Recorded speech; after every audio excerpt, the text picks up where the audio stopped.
డైనోసార్ల కథ ఒక గ్రహశిఖలంతో ముగిసిపోలేదు. నిజానికి అక్కడి నుంచే మన గ్రహం మీద ఒక సరికొత్త అధ్యాయం మొదలైంది. మరి ఆ తర్వాత భూమికేమైంది?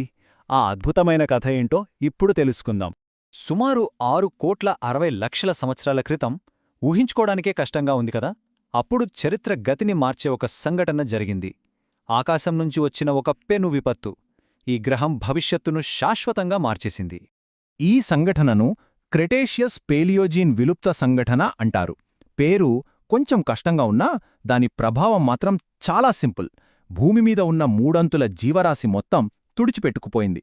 అంటే 25 కిలోల కంటే ఎక్కువ బరువున్న దాదాపు ప్రతి జీవి మాయమైపోయింది. మరి ఆ తర్వాత? అంతా అయిపోయాక ఈ భూమిమీద ఏం మిగిలింది? ఏం జరిగింది? ఈ ప్రశ్నతోనే మనం సెనోజోయిక్ యుగంలోకి వెళ్తున్నాం. అదే క్షీరదాల యుగం. మన కథ ఇక్కడే మొదలవుతుంది.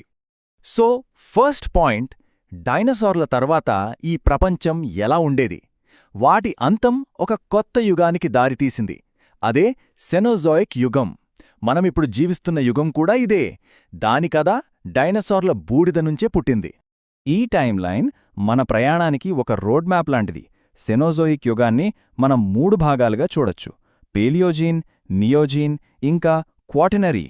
ఈ 3 కాలాల్లో జీవం ఎలా మారిందో ఇప్పుడు మనం చూద్దాం. సరే, ముందుగా పేలియోసిన్ యుగంలోకి వెళ్దాం. అప్పటి భూమి ఇప్పటి భూమికి చాలా తేడా. వాతావరణం ఇప్పుడున్నదానికంటే చాలా వెచ్చగా, హాయిగా ఉండేది. గ్రహం మొత్తం దట్టమైన ఉష్ణమండల అడవులతో నిండిపోయింది. ఖండాలు కూడా వేరే చోట్లున్నాయి. అన్నిటికంటే ముఖ్యంగా డైనోసార్లు వెళ్ళిపోవడంతో ఒక పెద్ద ఖాళీ ఏర్పడింది కదా. ఆ అధికార శూన్యతను నింపడానికి కొత్త జీవులు రెడీగా ఉన్నాయి. మరి ఆ ఖాళీని ఎవరు నింపారు? ఇంకెవరు? క్షీరదాలు. డైనోసార్ల నీడలో బతికిన ఈ చిన్న జీవులు ఇప్పుడు భూమికి వారసులయ్యాయి. వాటి కథ చాలా చిన్నగా మొదలైనా తర్వాత అద్భుతంగా విస్తరించింది. మొదట్లో వచ్చిన కొన్ని క్షీరదాలు ఇవి. ఒకవైపు మెస్సోనిచిడ్లు. ఇవి చిన్న ముంగిసల్లా ఉండేవి. ఇప్పుడున్న అన్ని మాంసాహార క్షీరదాలకు ఇవే పూర్వీకులు. మరోవైపు ఆర్కియోసెట్స్. ఇవి చూట్టానికి హిప్పోలా ఉండేవి, కాని తిమింగలాలకు పూర్వీకులు. అప్పుడప్పుడే నీళ్లలో బతకటం నేర్చుకుంటున్నాయన్నమాట. అయితే క్షీరదాలంటే కేవలం చిన్నవే అనుకోవద్దు. కొన్ని నిజమైన రాక్షసులుగా మారాయి. ఇదిగో, ఇతని పేరు ఆండ్రూ సార్కస్. భూమిమీద నడిచిన అతి పెద్ద క్షీరద వేటగాళ్లల్లో ఇదొకటి. నిజంగా భయంకరమైన జీవి. దీని సైజు చూడండి. పుర్రె ఒక ఎలుగుబంటి పుర్రకంటే 1.5 రెట్లు పెద్దది. బరువైతే ఏకంగా 1 టన్ను. కాని అసలు ట్విస్టేంటో తెలుసా? ఇంత భయంకరమైన వేటగాడికి దగ్గరి బంధువులు హిప్పోలు, తిమింగలాలు. నమ్మశక్యంగా లేదు కదా. ఆ టైంలో కేవలం జీవులే కాదు, భూమి కూడా చాలా మారిపోతుంది. ఒక పెద్ద సంఘటన జరిగింది. భారత ఉపఖండం నెమ్మదిగా కదులుతూ వచ్చి ఆసియాను ఢీకొట్టింది. ఆ దెబ్బకు భూమి ముడుచుకుపోయి మన హిమాలయాలు పుట్టాయి. ఇది ప్రపంచ వాతావరణాన్నే మార్చేసింది. ఓకే, ఇప్పుడు మనం దిగ్గజాల యుగంలోకి అడుగుపెడుతున్నాం. అంటే ఒలిగోసీన్, నియోజీన్ కాలాలు. ఈ టైంలో ప్రపంచం చల్లగడింది.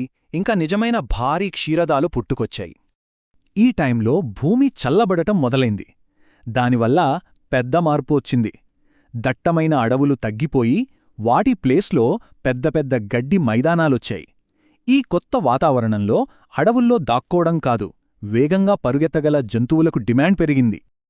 ఈ చల్లని ప్రపంచంలోనే భూమిమీద నడిచిన అతిపెద్ద క్షీరదం పుట్టింది. దాని పేరే ఇండ్రికోథీరియం.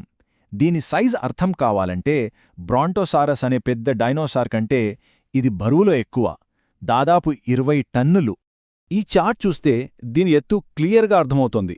ఇది ఎంత పెద్దదంటే ఇప్పుడున్న ఒక ఖడ్గమృగం దీని పొట్ట కింతనుంచి హాయిగా నడుచుకుంటూ వెళ్ళిపోగలదు. మనం కనీసమో దాని మోకాల్ని కూడా అందుకోలేము. అయితే ఈ దిగ్గజాలు కేవలం నేలమీదే లేవు. నియోజీన్ కాలంలో సముద్రాల్లో కూడా ఒక భయంకరమైన జీవి ఉండేది, మెగలోడాన్. చరిత్రలోనే అతిపెద్ద షార్క్ సముద్రాలను శాసించింది. ఇక్కడితో కథలో ఒక పెద్ద ట్విస్ట్ వచ్చింది. క్వాటర్నరీ కాలం మొదలైంది. ఒక కొత్త శక్తి, తెలివైన శక్తి భూమిమీదకి అడుగుపెట్టింది. తొలి మానవులు ఆసియాలో విస్తరిస్తున్నప్పుడు వాళ్లకి ఒక పోటీదారు ఉండేవాడు. అతమే గిగాంటోపిథెకస్, చరిత్రలోనే అతిపెద్ద కోతి. ఈ రెండు జాతుల మధ్య పోటీలో ఒకటే గెలిచింది. మనుషులు వ్యాపించే కొద్దీ గిగాంటోపిథెకస్ జాతి కనుమరుగైపోయింది. ఆస్ట్రేలియాలో ఏం జరిగిందో చూడండి. లక్షల సంవత్సరాలుగా డిప్రోటోడాన్ లాంటి పెద్ద జంతువులు హాయిగా తిరిగాయి.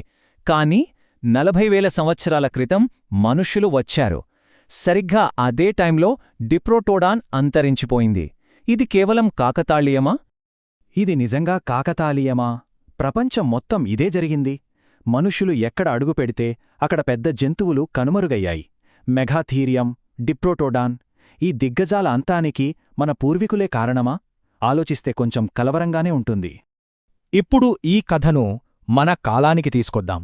భూమి గతాన్ని మన ప్రస్తుత పరిస్థితితో పోల్చి చూద్దాం. చాలామంది సైంటిస్టులు అంటున్న మాటేంటంటే మనమిప్పుడు 6వ మహావినాశనంలో ఉన్నాం. కాని ఈసారి కారణం ఆకాశం నుంచి రాలేదు, మనమే ఆ కారణం. ఈ చాట్లో చూస్తున్నట్టు కంట్రోల్ లేని వేట, భూమిని మన ఇష్టమొచ్చినట్టు వాడటం, పర్యావరణం మీద నిర్లక్ష్యం ఇవన్నీ కలిసి ఈ వినాశనానికి దారితీస్తున్నాయి. మనం సాధించిన ఈ అభివృద్ధి, ఈ పరిణామం వెనుక ఉన్న చేదు నిజం ఇదే. పారిశ్రామిక విపత్తులు, ప్రకృతి సమతుల్యతలో మనం తెచ్చిన మార్పులు, వీటిని మళ్లీ సరిదిద్దలేము. మరి ఈ విశ్లేషణను ఒక ప్రశ్నతో ముగిద్దాం. ఇంతకు ముందు డైనోసార్ల వినాశనం తర్వాత ప్రకృతి కొత్త జీవాలను సృష్టించినట్టు, ఇప్పుడు మన వల్ల వస్తున్న ఈ సంక్షోభాన్ని తట్టుకునే కొత్త జీవాలను ప్రకృతి సృష్టిస్తుందా? భూమి కథలో మన పాత్ర ఏంటి? ఈ ప్రశ్న మనందరినీ ఆలోచింపచేయాలి.